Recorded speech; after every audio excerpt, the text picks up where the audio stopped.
Shubh Sandhya. The Galaxy institute के YouTube channel पर आपका हार्दिक स्वागत है। जैसा कि हिंदी सब्जेक्ट में हम पर्यायवाची को समाप्त कर चुके हैं और आइए आज नया चैप्टर शुरू करते हैं हिंदी में। बहुत ही महत्वपूर्ण चैप्टर है। UP TET, super TET, UP TGT, PGT और यूपीएसआई व यूपी ट्रिपल एससी पेट, इन सभी एग्जाम के लिए बहुत ही महत्वपूर्ण चैप्टर है। समास से क्वेश्चन आते हैं। तो आइए हम लोग चर्चा करते हैं कहाँ, समास। अब ध्यान दीजिए, समास शुरू करने से पहले देखेंगे समास का मूल रूप क्या है। समास का मूल रूप क्या है, तो यहां लिख सकते हैं समास का मूल रूप। तो समास का मूल रूप क्या क्या है? सम प्लस अस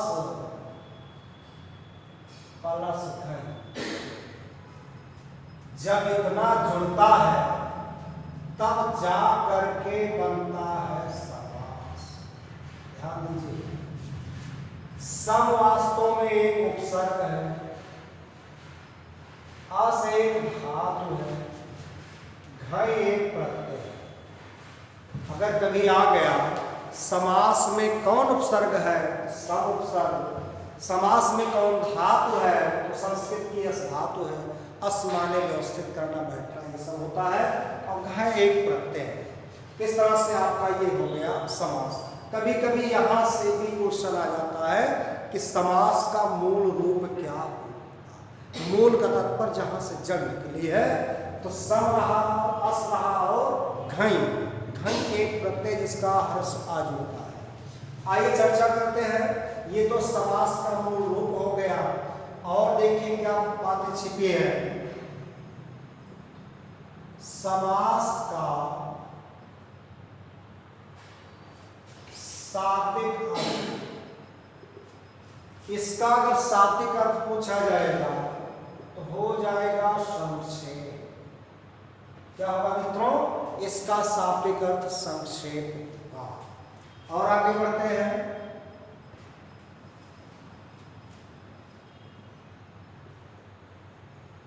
परिभाषा, परिभाषा इसकी क्या है? दो पदों के योग से जिन शब्दों की रचना होती है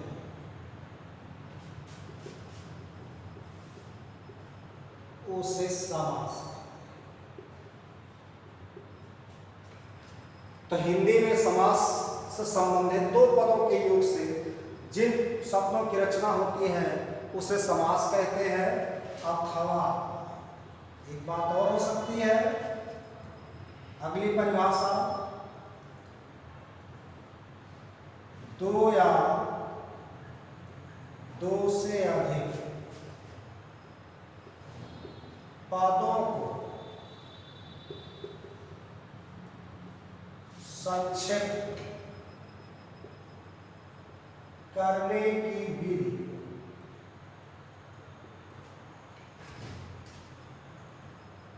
समास। तो दो या दो से अधिक पदों को संक्षिप्त करने की विधि को क्या कहते हैं? समास कहते हैं। अब देखिए संक्षिप्त होता कैसे है, ध्यान दीजिएगा। जैसे कहीं लिखा गया राजा का पुत्र, राजा पुत्र, ये दोनों पद हैं। जब किसी शब्द को किसी वाक्य के माध्यम से व्यवस्थित किया जाता है, विभक्त सहित लिखा जाता है, तो वो पद बन जाता है। तो राजा और पुत्र दोनों पद हैं, दोनों को संक्षिप्त करने की विधि से, अर्थात का जब लोप कर देंगे तो संक्षिप्त करके लिख दिया जाएगा कौन? पुत्र, राजपुत्र। अब यही राजपुत्र एक समास हो गया। क्यों? क्योंकि यही दो पदों का संक्षेप हो गया। ध्यान दीजिएगा, जैसे कहीं लिखा गया हो राम और लक्ष्मण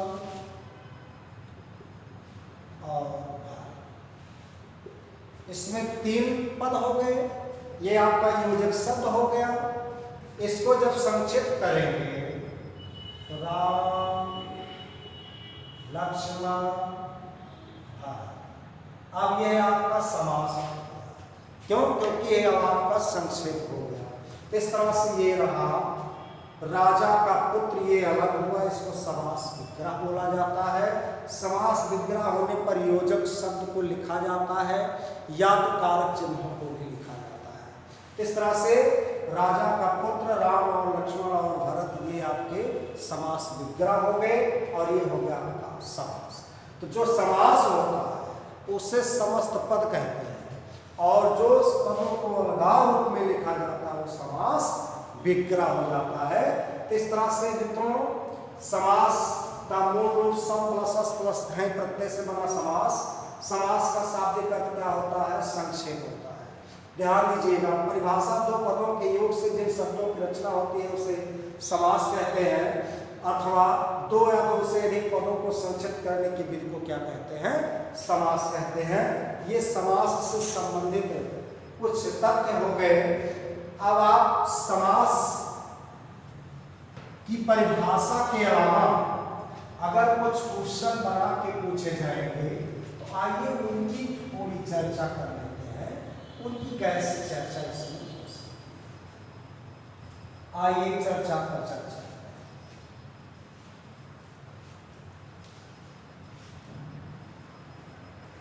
ध्यान दीजिए, आप लोग लिखेंगे समास से संबंधित मुख्य तथ्य।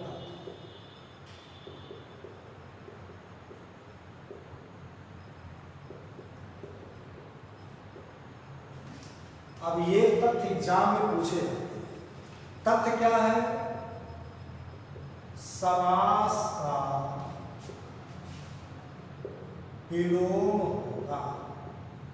अगर कोई पूछ ले समास का विलोम क्या होगा, क्योंकि क्वेश्चन आ चुका है रिपीटेड में, तो समास का विलोम क्या होगा? व्यास होगा।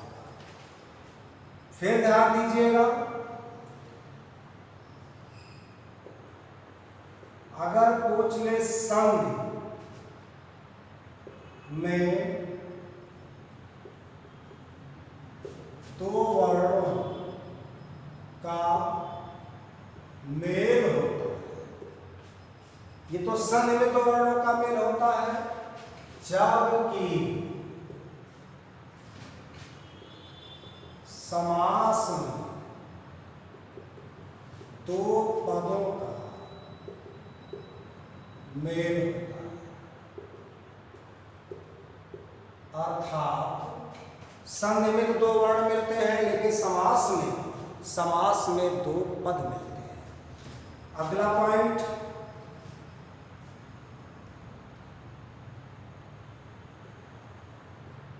संधि प्रायः संस्कृत या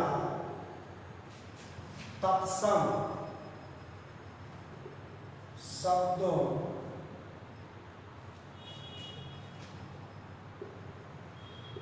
में होती है। अब ध्यान दीजिए, समास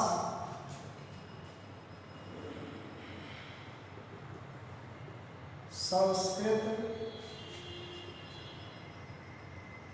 या तत्सम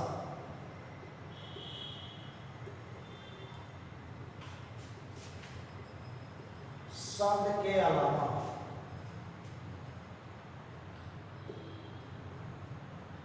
देशज विदेशज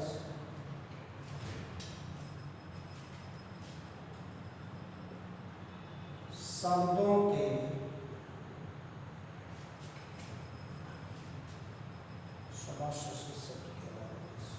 शब्दों के योग से बने होते हैं।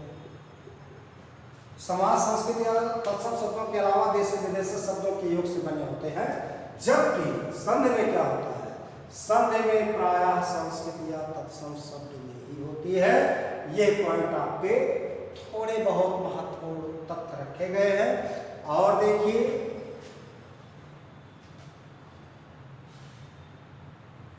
संधि में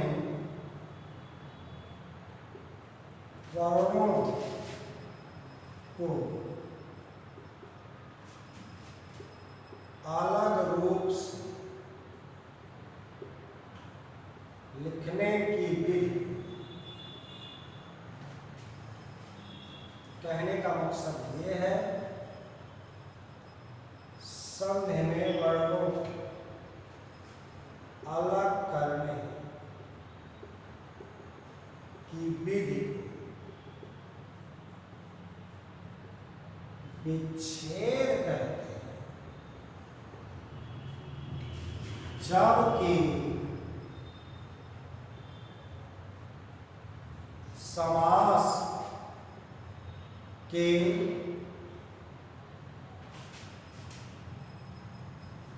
समास में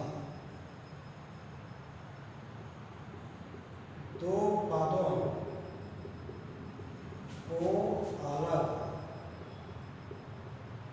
करने की विधि समास विग्रह।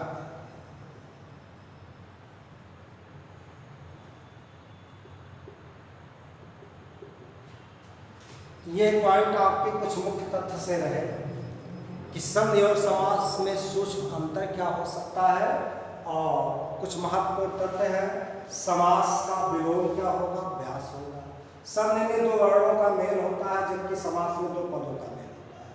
संधि प्रायः संस्कृत तत्सम शब्दों में होती है। समास संस्कृत तत्सम शब्दों के अलावा देशज विदेशज शब्दों के योग से बने होते हैं।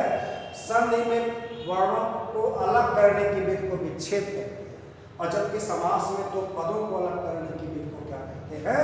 समास विग्रह कहते हैं। ये संधि और समास में थोड़ा सूक्ष्म अंतर रहा, तो मुख्य तथ्य में इसको हम आप समझ सकते हैं। तो ये रहा समास की परिभाषा, समास से संबंधित मुख्य तथ्य। एक क्वेश्चन बन के आता है कि समास के कितने भेद होते हैं, समास कितने प्रकार का होता है।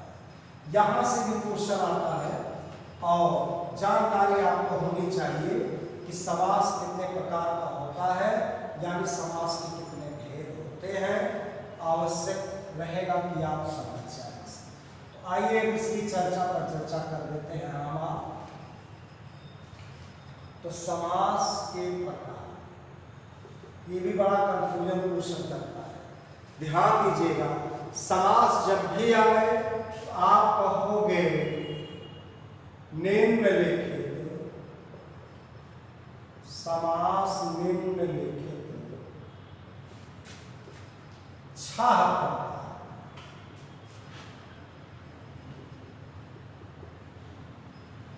होता है। यानी समास निम्नलिखित कितने प्रकार के? 6 प्रकार के होते हैं। अब ध्यान दीजिएगा, यहीं पर थोड़ा सा पॉइंट,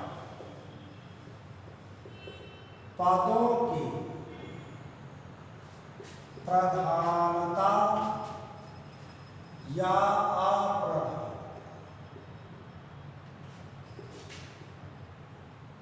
के आधार पर समास निम्न 4।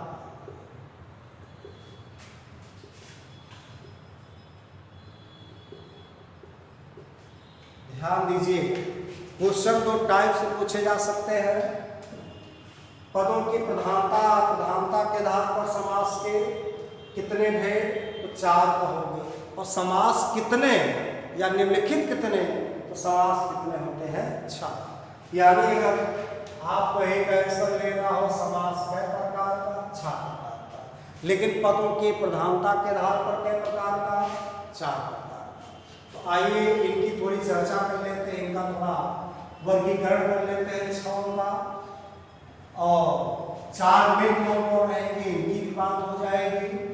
तो पहले हम लोग समास के 6 प्रकार होते हैं, 6 के नाम देखिए। समास के 6 प्रकार।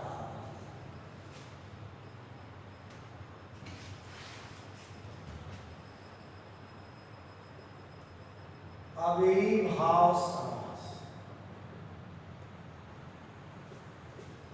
तत्पुरुष समास, द्वंद्व समास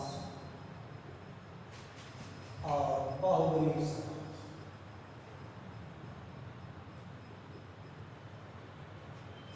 अब ध्यान दीजिए, आप यही 4 देखते होंगे। इन चारों समास में प्रधान की बात होती है। इसका पहला पद प्रधान, तत्पुरुष का दूसरा यानी उत्तर पद प्रधान, द्वंद्व का दोनों पद प्रधान, बहुब्रीहि का अन्य पद प्रधान। तो ये प्रधानता के आधार पर 4 हो गए। लेकिन जब कुल समास पूछे जाएंगे 6, इसी तत्पुरुष के 2 पार्ट और कर देंगे, जिनका नाम हो जाएगा द्विगु समास और कर्मधारय समास। तो इस तरह से मित्रों समास कुल कितने हो गए, 6। समास कितने प्रकार के, 6 प्रकार के। पदों की प्रधानता के आधार पर 4, यही ऊपर वाले 4। तो कहने का मकसद ये है, यहाँ नोट में लिख सकते हैं, पदों की प्रधानता के आधार पर समास के 4 भेद या प्रकार। अब चारों के नाम यहाँ आप लिख सकते हैं। वो कौन कौन है? अविभाव समास, तत्पुरुष समास,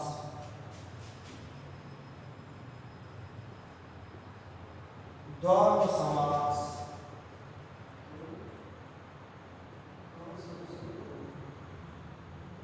बहुब्रीहि समास। तो ये आपके चाहे समास के प्रकार के पूछे 4 के नाम बता सकते हैं, और चाहे पदों की प्रधानता के आधार पर समास पूछे जाए, इनके आधार पर 4 समास के नाम बता सकते हैं। अब तो हमें लगता है कि कंफ्यूजन दूर हो गया होगा कि समास कुल कितने, 6, पदों की प्रधानता के आधार पर 6। ये पॉइंट आपको क्लियर होगा। तो अपेक्षा करता हूँ समास के भेद या प्रकार से संबंधित जो भी बातें होंगी आप लोग इसे कंठस्थ कर लिए होंगे। अब आइए समास के एक एक भेद को देखें और जानें। समास की परिभाषा से लेकर के एक एक उदाहरण तक क्वेश्चन बहुत ही महत्वपूर्ण होता है, क्योंकि कभी कभी परिभाषा पूछी जाती है और कभी कभी उदाहरण पूछे जाते हैं। समास से संबंधित कभी समस्त पद पूछे जा सकते हैं, कभी समास विग्रह पूछे जा सकते हैं। तो आइए पहला समास चलते हैं, अविभाव समास। मित्रों, समास पढ़ने से पहले समास शब्दों के अर्थ को जानें। जैसे ध्यान दीजिएगा, आ प्लस बी प्लस भाव। आ माने नहीं, बे माने परिवर्तन, जिसमें कोई परिवर्तन ही नहीं होता है। तो हम लोग इसको जब दोबारा लिखेंगे तो हो जाएगा अवे प्लस भाव, अर्थात जिसमें अवे की भावना हो। जिस समास के पूर्व पद में अवे की भावना हो उसे क्या कहते हैं? अवे। ये अवे है क्या चीज? कहने का तात्पर्य ये है जिनका लिंग, वचन, कारक से कोई परिवर्तन नहीं होता है। लिंग, वचन, कारक से कोई परिवर्तन नहीं होता है, उसे अविभाव समास कहते हैं। अव्ययीभाव समास कहते हैं। कहने का मकसद ये है कि हमें अव्यय को जानना है, तो लिंग वचन कारक से कोई परिवर्तन नहीं होता है, उसे अव्ययीभाव समास कहने का तात्पर्य इसको अव्यय कह सकते हैं, उसे अव्ययी या अव्यय कहते हैं। इसको ऐसा कर लीजिए, उसे अव्ययी या अव्यय कहते हैं। अब देखिए, ये तो अव्यय की परिभाषा हो गई। अव्ययीभाव समास में क्या परिभाषा होती है, आइए इसकी बात कर लेते हैं। तो अव्यय यही हुआ जिसमें लिंग वचन कारक से कोई परिवर्तन नहीं होता। अब परिवर्तन कैसे नहीं होता है, जैसे मान लीजिए कहीं पर लिखा गया हो उप। एक बात बताओ, उप एक उपसर्ग है कि नहीं? उप का क्या अगर स्त्रीलिंग बनेंगे उपी या उपायन तो होगा नहीं। उप का बहुवचन उप होगा नहीं। उप में कारक चिन्ह लगाए, उप ने, उप को, ये सब जुड़ेगा नहीं। तो लिंग वचन कारक से जिनका परिवर्तन नहीं होता उसे क्या कहते हैं? अव्यय कहते हैं। अब एक बात बताओ, ऐसे लिख दिया गया उपगंगा में कौन समास, तो पहला पद अव्यय हो गया, उप यानी उपसर्ग लग गया। उपगंगा में आपका कौन हो गया? अव्ययीभाव हो गया। यही होता है अव्ययीभाव। अव्ययीभाव की परिभाषा को अगर कोई सीख ले ढंग से, तो वास्तव में कोई भी ऐसा कथन नहीं होगा जिस पर आप लोग समझ नहीं पाएंगे, और सारे कथन को सही सही समझ करके सही सही उत्तर दे सकते हैं। अब ध्यान दीजिएगा, लिंग वचन कारक से कहने का मकसद ये है, लिंग वचन कारक से इनका कोई परिवर्तन नहीं होता है। फिलहाल पहले इसकी देखते हैं परिभाषा। परिभाषा क्या है? जिस समास का पूर्व पद अव्यय, उपसर्ग या प्रधान, ध्यान दीजिए, अव्यय, उपसर्ग या प्रधान होता है, तथा उत्तर यानी दूसरा संज्ञावाची होता है।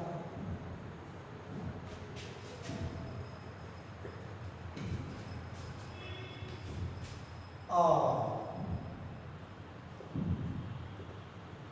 दोनों पद में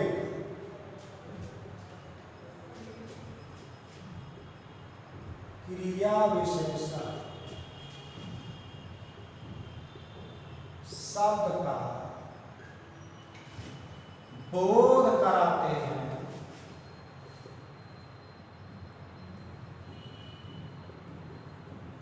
तो उसे अव्ययीभाव समास। ध्यान दीजिएगा, बहुत ही महत्वपूर्ण है। सूक्ष्म परिभाषा इसमें क्या है? जिसका पूर्व पद प्रधान होता है वह कौन समास, बस इतने पूछेगा। तो जिसका पूर्व पद प्रधान होता अव्यय होता वो आपका अव्ययीभाव हुआ। लेकिन अगर ऐसे पूछ लिया जिस समास का पूर्व पद अव्यय, उपसर्ग या प्रधान होता है तथा उत्तर या दूसरा पद संज्ञावाची होता है, दोनों पद मिलकर क्रिया विशेषण शब्द का बोध कराते हैं, तो उस समास को क्या कहते हैं? अव्ययीभाव समास कहते हैं। तो कहने का मकसद ये है, कभी कभी क्वेश्चन आता है वह कौन सा समास है जिसका पद क्रिया विशेषण वाला होता है, वो कौन सा होगा? क्रिया विशेषण वाला अव्ययीभाव समास होगा। अब ध्यान दीजिएगा, यहां से बातें कैसे देखी। जैसे आपने सुना होगा प्रतिदिन, ध्यान दीजिए, तो प्रतिदिन एक समास है, एक समस्त पद है। अब क्रिया विशेषण कैसे हुआ? क्रिया विशेषण में अगर प्रयोग करना चाहे, जैसे देख लीजिए, राधा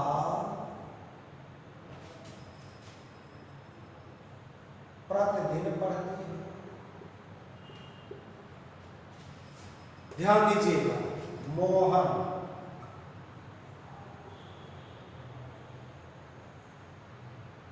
प्रतिदिन गाता है।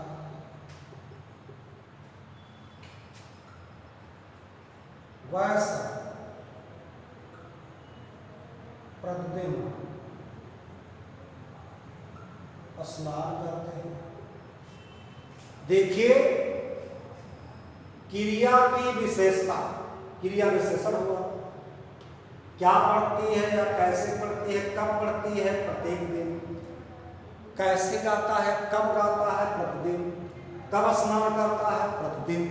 तो ये देखिए क्रिया की विशेषता बता रहे हैं, इसलिए यही प्रतिदिन वाले शब्द आपके हो गए क्या अभी। और देखिए सबसे नॉर्मल चीज, पहला पद प्रति है, तो प्रति एक आपका उपसर्ग है, और जहां उपसर्ग पहला पद हो, यहां लिखा गया आपके द्वारा पूर्व पद क्या हो, अव्यय उपसर्ग या प्रधान हो, उसी का नाम अव्यय भाव हो जाता है।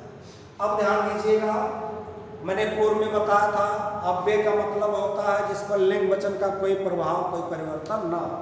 बताइए प्रतिदिन राधा के साथ भी लग गया, प्रतिदिन मोहन के साथ भी लग गया, बहुवचन में वह सब सर्वनाम के साथ भी लग गया। तो कहने का मकसद ये है, यहाँ पर आपका कौन समास होगा, अव्ययीभाव समास होगा। तो अव्ययीभाव समास हम आप बेहतर पढ़ेंगे, बेहतर समझेंगे। आइए कुछ उदाहरण को देखते हैं जो आपके एग्जाम में बहुत ही महत्वपूर्ण भूमिका निभाते हैं। वे समास आपके एग्जाम में विगत कई वर्षों से परीक्षा में उदाहरण या समास विग्रह या समास की परिभाषा के रूप में पूछे जा चुके हैं। तो आइए ऐसे कुछ उदाहरणों को हम देखते हैं। आइए समास के उदाहरणों में चर्चा करते हैं। एक तरफ लिखेंगे समस्त पद, जिसको आप कह सकते हो समास, और एक तरफ लिखेंगे विग्रह, जिसको हम कहेंगे अर्थात। तो आइए चर्चा पर चर्चा की जानी चाहिए। तो समास के एक एक तथ्य को हम आप बेहतर समझेंगे, बेहतर जानेंगे। जैसे कहीं लिखा गया हो यथाशक्ति, ये संस्कृत और हिंदी में बहुत आता है। यथाशक्ति, यथा का तात्पर्य होता है जैसे या अनुसार। यहाँ आप जो निकलेगा शक्ति को पहले लिखेंगे, उसके बाद यथा का बाद में। तो यहाँ लिखा जाएगा शक्ति के अनुसार, शक्ति के अनुसार। जैसे कहीं लिखा हो यथा क्रम, लिखा जाएगा क्रम पहले लिख दिया जाएगा विग्रह करने पर, क्रम के अनुसार। ध्यान दीजिएगा, यथा समय हो जाएगा समय के अनुसार। ये एक एक पद को बेहतर समझेंगे और कैसे पहले लिख दिया गया इस पॉइंट को हम आप समझेंगे। अब देखिए इसमें यथा यथा यथा, यथा एक अव्यय शब्द है।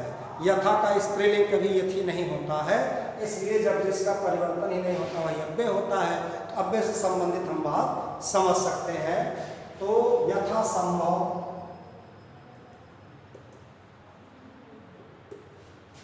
जैसा, मैंने कहा जैसा भी होता है का मतलब जैसा संभव हो, जैसा संभव हो, इसके भी अर्थ में इसको लिखा जा सकता है। यथा साध्य भी होता है, इसी तरह से यथोचित भी होता है, जैसा उचित हो। जैसे कहीं लिखा गया यथोचित,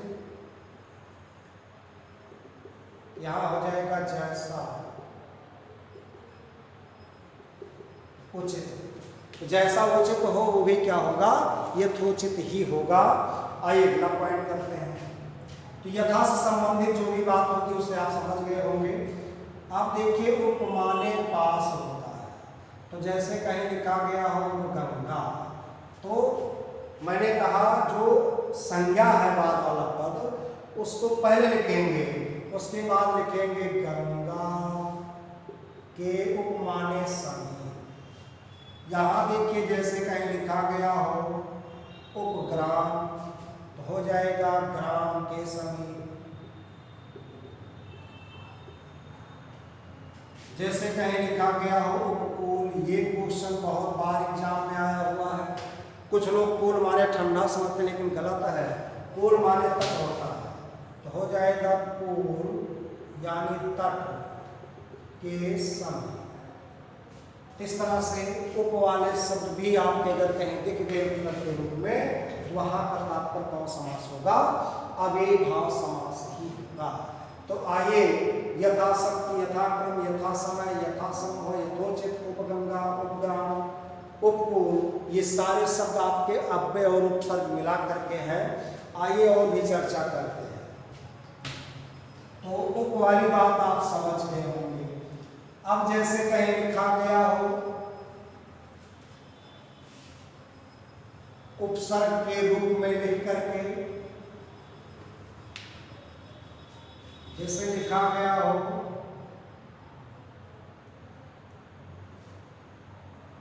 निर्मक्षिका, विग्रह में लिखेंगे मक्खियों का अभाव। निर माने अभाव, कमी होता है। निर एक है क्या? निर एक उपसर्ग है, उपसर्ग पहले पद में लग गया, अव्ययीभाव हो गया। एकदम आसान तरीका है। जैसे कहीं पर लिखा गया हो निर्जन, जन का अभाव या जनों का अभाव, तो निर्जन का तात्पर्य भी हो गया जहां आदमी ना हो, जहां लिखना हो, निर्जन हो गया। ऐसे प्रतिदिन, प्रति का तात्पर्य एक दिन से हुआ, चाहे आप लिख सकते हो प्रत्येक दिन, विग्रह के तौर पर। इसी तरह से प्रति वाले उपसर्ग को अनेक तरीके से बनाया जा सकता है। जैसे प्रतिक्षण हो जाएगा प्रतिक्षण, कोई भी आए किसी तथ्य को लेकर, जैसे कहीं डायरेक्ट प्रत्येक ही आ, इसमें जब विच्छेद करेंगे प्रतिप्लस एक होगा, लेकिन ध्यान दीजिएगा जब विग्रह करेंगे तो हो जाएगा प्रत्येक, हर एक कीजिए, चाहे एक एक प्रति कर दीजिए। इसको ऐसे भी कर सकते हैं, हर ये प्रत्येक हो गया। तो इसी तरह से इसी क्रम में अनेक प्रकार के शब्द इसमें छिपे हुए हैं, उन शब्दों को भी हम समझ सकते हैं। जैसे कहीं लिखा गया हो पॉइंट के रूप में उपसर्ग बना करके आमरण, आ का तात्पर्य तक या भर होता है। अगर कोई पूछ ले आ का मतलब तक हो सकता है, भर हो सकता है, पर्यंत हो सकता है, ये आ के अर्थ होते हैं। विग्रह करने पर आ का अर्थ बाद में लिखा जाएगा। तो मरण हो गया, यहाँ लिख सकते हैं मरण पर्यंत, चाहे कर सकते हैं मरण तक, क्योंकि बातें सबकी एक हैं। कुछ लोग कहते हैं पपुअक भैया आजीवन कारावास होगा, तो आजीवन कारावास का तात्पर्य हो गया जीवन पर्यंत, जीवन भर। तो चाहे जीवन पर्यंत करो, चाहे जीवन भर करो। कुछ लोग कहते हैं भैया उसने आजन्म कसम खाया है, तो यहाँ का तात्पर्य जन्म भर हुआ, चाहे जन्म से कर दीजिए, चाहे जन्म पर्यंत कर दीजिए, दोनों बातें एक ही है। इस तरह से आ वाले आपके उपसर्ग बनते चले जाएंगे, और आ वाला उपसर्ग जहाँ रहेगा वहाँ क्या होगा? अव्ययीभाव समास ही होगा। तो आइए कुछ और भी आ से संबंधित तत्व को हम आप देखते हैं, और इनसे संबंधित जो भी तथ्य प्रतथ्य होंगे वो आपको अवश्य इस वीडियो में दिए जाएंगे। तो चलिए भाई कुछ चर्चा पर चर्चा और हो जाए। ऐसे तमाम उदाहरणों को देख सकते हैं। ये जितने उदाहरण लिखाए हैं ये विगत कई एग्जाम में पूछे जा चुके हैं, इसलिए इस उदाहरण को आप लोग बेहतर समझिएगा। जैसे कहीं पर लिखा गया हो आपाद मस्तक, आ माने तक पर्यंत होता है, पाद माने पैर, यानी पैर से लेकर मस्तक या मस्तक से लेकर पैर तक। यहां लिख सकते हैं मस्तक से लेकर पैर तक।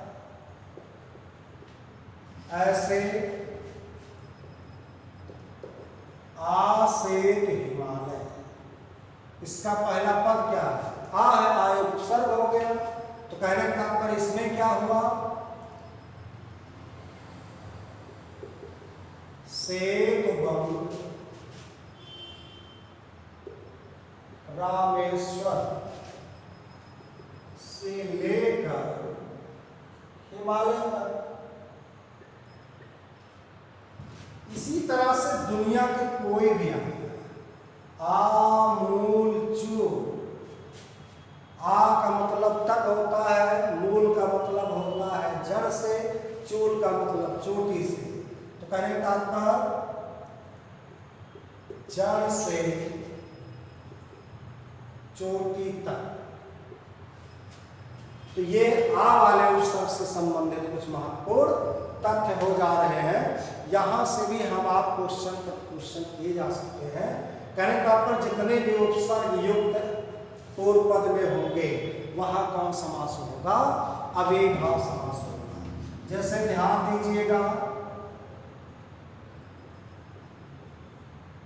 इस भैया लॉकडाउन में कितने लोग रोजगार से क्या हो गए? बेरोजगार हो गए। तो आइए बेरोजगारी का लाभ उठाएं। बेरोजगार में कौन समास होगा? अव्ययीभाव। काहे को आगे कौन उपसर्ग लगा? बे, अर्थात बे माने बिना, तो हो जाएगा बिना रोजगार के। कुछ लोग कहते हैं भैया हमका पपुआ मारिश है, लेकिन काहे का? बेवजह। बे माने बिना, तो बिना वजह के हो जाएगा। ये हो गया बिना वजह यानी कारण के। कुछ लोग कहेंगे भैया वो तो भैया हमसे निकल गई क्या? बेवफा। वाह भाई। तो ध्यान दीजिएगा, वफा का तात्पर्य होता है सहयोग करने वाला, ईमानदार होता है, सहयोगी होता है। लेकिन भैया बेवफा यानी बिना वफा।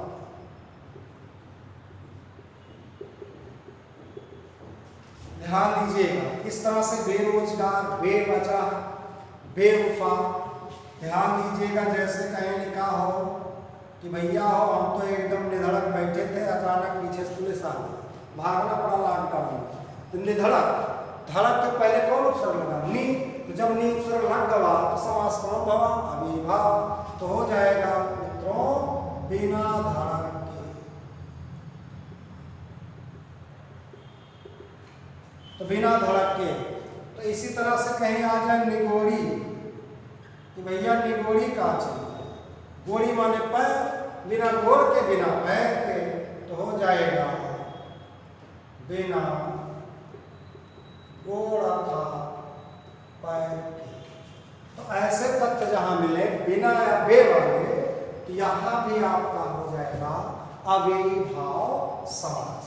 तो उदाहरणों की भरमार है, बशर्ते रहेगा इन उदाहरणों को आप किस तरह से प्रयोग करते हैं और एग्जाम में किस तरह से आपके सामने प्रकट होते हैं। इन उदाहरणों को जानना आपके लिए बहुत आवश्यक है। तो बहुत आवश्यक जब ये आपके लिए हो जाएगा तो इसकी चर्चा पर चर्चा हम आपसे जरूर करेंगे। तो आइए कुछ उदाहरणों को और देख लेते हैं जो मेन तथ्यों से संबंधित हैं। उपसर्ग या अव्यय से संबंधित तो कुछ बातें आपने सीख लिया। अब ध्यान दीजिएगा, कुछ ऐसे शब्द होते हैं वास्तव में जहां बेभाव समास होता है, लेकिन पूर्व पद अव्यय से कोई मतलब नहीं होता। तो आइए उनको कुछ टिप्पणी यानी नोट के माध्यम से देखते हैं। नोट क्या होगा आपका? जहां एक ही शब्द की पुनरावृत्ति दो बार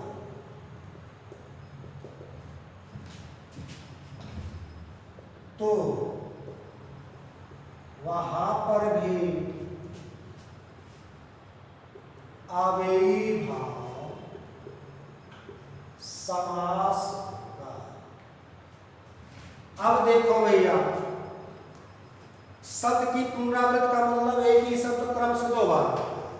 आप रास्ते से जा रहे हो, कह दो भाई साहब राम राम, तो अगला कहेगा राम राम भैया, तो पूछे राम राम में कौन समास, तो आप कहोगे क्या, अव्ययी भाव समास। ध्यान दीजिएगा, कोई कहा भाई साहब राधे राधे, आप कहो भैया राधे राधे, तो राधे राधे में कौन समास होगा, तो अव्ययी भाव समास होगा। कुछ लोग कहते देखो पप्पू भाई हमारे पास बार बार मिसकाल न मारो, तो बार बार में कौन समास होगा, अव्ययी भाव। ध्यान दीजिएगा, तेरी अखों का ये जो काजल है वहां एक गाना है भैया, मैनू पल पल पल पल, तो ध्यान दियो भैया एक गाना है पल पल हमारे टिंकू जिया, तो पल पल में कौन समास होगा, अव्ययी भाव समास होगा। इसी तरह से आप समझदार हैं, एक गाना है धीरे धीरे क्या बढ़ाना है, वो आप समझदार हैं, धीरे धीरे बढ़ाओ लेकिन कौन समास लगा के बढ़ाओ, अव्ययी भाव समास बढ़ाइए। ये हमारे ज्ञान से फूल और कांटे का हुआ है भैया। तो ध्यान दियो, धीरे धीरे में कौन समास होगा, अव्ययी भाव समास ही होगा। तो राम राम राधे राधे, बार बार, पल पल, धीरे धीरे, सनई सनई, सनई सनई का मतलब भी धीरे धीरे होता है। यहाँ पर भी कौन सा समास होगा, अव्ययी भाव समास ही होगा। अब ध्यान दीजिए, कुछ लोग कहते हैं आज मैं भैया गोली चली लेकिन कैसे, धड़ाधड़, तो धड़ के बाद धड़ अर्थात एक बार धड़ हुआ फिर पुनः धड़ हो गया, तो धड़ कई बार हुआ, कई बार, तो पुनरावृत्त ही शब्दों के वहां कौन समास हुआ, अव्ययी भाव। कुछ लोग कहते हैं हे भैया लेकिन एक काम की हो, कानों कान पता नहीं चले चाहिए, तो कानों कान अर्थात कान के बाद भी कान है। इसी तरह से कुछ लोग कहते हैं अरे भैया लोग रातों रात गायब हो गए, लोग दिनों दिन गायब हो रहे हैं। तो ध्यान दीजिएगा, धड़ाधड़, कानों कान, रातों रात, दिनों दिन, बीचों बीच, ये सब कौन समास है भैया, ये बहुत एग्जाम में आता भी है, ये सब अव्ययी भाव समास है। यहाँ से भी क्वेश्चन आपके लिए पूछे जा सकते हैं। कुछ लोग कहते हैं भैया हाथों हाथ माल बिक गया, बताओ अगर लॉकडाउन में 1 घंटा के लिए सब्जी की दुकान खुली, तो बताओ हाथों हाथ सब्जी बिक गई, कौन समास के तहत बिकी, अव्ययी भाव समास के तहत बिक गई। इस तरह से हाथों हाथ में भी कौन समास होगा, अव्ययी भाव समास ही होगा। तो जानकारी के लिए इस समास को भी हम आप एक पुनरावृत्त वाले शब्द को भी देख सकते हैं, जहां से क्वेश्चन किया जा सकता है। तो जानकारी संभवतः आपको हो गई होगी कि अगर शब्दों की पुनरावृत्ति अगर कहीं हो तो वहां पर भी कौन सा समास होगा, अव्ययी भाव समास ही होगा। इस तरह से अव्ययी भाव समास के इस पंक्ति को भी हम आप समझ गए हैं। आइए और भी चर्चा कर देते हैं कुछ उदाहरण को लेकर के। अब अगले नोट को देखते हैं, जो दूसरा नोट है। दूसरा नोट क्या है भैया, जिस शब्द में क्षण भर मात्र अनुसार पूर्वक, क्षण भर मात्र अनुसार पूर्वक हर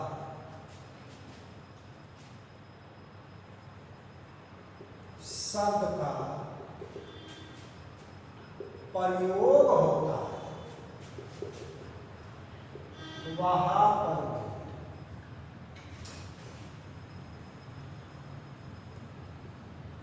अव्ययी भाव समास होता है। क्षण भर मात्र अनुसार पूर्वक हर, ये सारे शब्द अगर कहीं प्रयुक्त हुए हैं तो वहां पर भी कौन समास होता है, अव्ययी भाव। जैसे कहीं कर दिया गया प्रतीक्षा, तब भी अव्ययी भाव। जैसे कहीं कर दिया गया रात भर, जैसे कहीं कर दिया गया दिन भर, जैसे कहीं कर दिया भर पेट, यानी पेट भर के, ऐसे समास में भी कौन समास होगा, अव्ययी भाव। जैसे कहीं कर दिया गया जीव मात्र, जैसे कहीं कर दिया गया आवश्यकतानुसार, जैसे कहीं कर दिया गया सुविधानुसार, जैसे कहीं कर दिया गया कुशल पूर्वक। आपके घर वाले कहते भैया गए हो पढ़ने लेकिन पढ़ो भैया तब नौकरी मिली हो, कौन पूर्वक? ध्यान पूर्वक। तो ध्यान पूर्वक भी यहाँ हो गया। लेकिन कुछ लोग पढ़ने आते हैं, कहते माता पिता का हर घड़ी याद आती है। भैया हो हर घड़ी याद अगर आएंगे समास कौन होगा? अभी भाव समास आया। कुछ लोग कहते हैं यार मैं हर पल उसको याद करता हूँ, हर पल याद क्यों, लेकिन समास कौन लगाया? अभी भाव समास। तो इस तरह से क्षण भर मात्र अनुसार पूर्वक और हर ये शब्द जहां भी जुड़े होंगे वहां भी कौन सा समास होगा? अव्ययी भाव समास होगा। तो अपेक्षा करता हूं कि आप लोग अव्ययी भाव समास किसे कहते हैं, समास का शाब्दिक अर्थ क्या है, समास का विलोम क्या होगा, समास कितने प्रकार के होते हैं, पदों के आधार प्रधानता के आधार पर कितने प्रकार के होते हैं, और समास में मैंने पहला समास पढ़ाया है अव्ययी भाव समास। ये सारे पॉइंट आप लोग सुविधानुसार सीख चुके होंगे। और वीडियो आप देखिएगा, आपको जैसा भी लगेगा आप सुझाव के तौर पर कमेंट बॉक्स में जाकर के कमेंट कीजिएगा, और अगले समास को अगले वीडियो में अवश्य पढ़ाया जाएगा, आपको और बेहतर दिया जाएगा। तब तक के लिए धन्यवाद।